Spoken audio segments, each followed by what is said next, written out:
Hello hi guys, good evening అండి. చూడండి మా మామయ్య మిర్చీలు ఇవి ఇవి 2 ప్లేట్లు తెచ్చింది. ఇదో ప్లేటు ఇవో పునుగులు మా చిన్నోనికి తినడం మేము. ఒకటి మా మామయ్యకి నాకు. చూడండి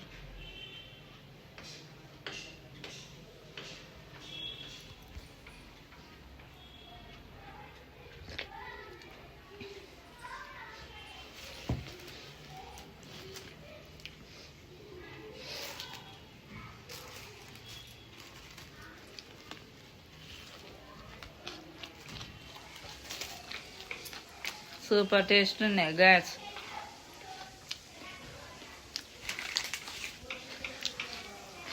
ఏమైనా కూడా కావాలి సాయంత్రం చాయలకి, స్నాక్స్, బిస్కెట్లైనా మురుకులైనా ఇవైనా డైలీ. మా మామయ్య వచ్చేటప్పుడు తెస్తాడు. లైక్ చేయండి, షేర్ చేయండి. Thank you guys. సబ్స్క్రైబ్ చేయండి, సపోర్ట్ చేయండి గైస్. మీరు కూడా ఈవినింగ్ తెచ్చుకుంటే కామెంట్ బాక్స్లో పెట్టండి గైస్.